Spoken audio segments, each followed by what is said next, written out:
In this 8th video of the Music Appreciation series, we will examine the idea of musical texture. We have two words here for us to define today, those being the words timbre and texture. Timbre is simply the color of music.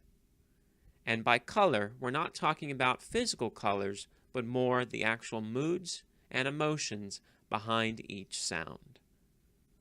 With texture, we're talking about how many of these colors we have. Think of texture as the layers of music. Music can either be very thin with very few instruments, or very thick if we have lots of different sounds occurring at the same time. In this color wheel, we see some ideas of various colors and their corresponding emotions. This is simply a sampling and not a full exhaustive list. However, by using this color wheel, I could show how various instruments can portray these emotions. For example, if I want an instrument that sounds peaceful, I might choose a woodwind instrument like the flute. If instead of peaceful I want it to be very cheerful and full of confidence, maybe I'll use a brass instrument like the trumpet. If instead of confidence I want it to simply be creative and imaginative, I might use a string instrument like the violin.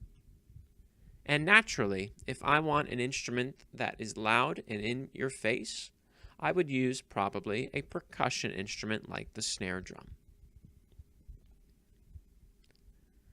Depending on how many of these various moods and emotions I want to use in a piece will in turn affect the texture.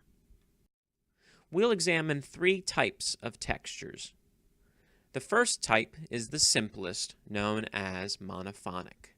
In this texture, I only have one instrument playing one melody, and that's it. The prefix mono means one. The next one is a step up with a few more instruments, but still just one melody. In homophonic texture, I have one melody being played, but supported by chordal accompaniment. The most detailed and thickest of textures, however, would be polyphonic texture. In this, I have two or more melodies occurring at the same time. Now, those melodies can come in a variety of styles. Here we see a parallel motion melody, where the two melodies work together following the same contour.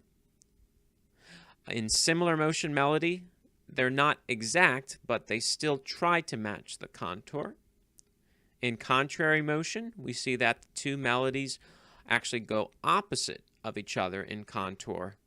And lastly, we see oblique motion, where the two melodies work in different ways. One goes up and down, whereas the other one stays steady, like a drone. We find all of these various textures in all different styles and genres of music. I thank you very much for watching my series of videos and hope that you dive right in to the world of music. Thank you.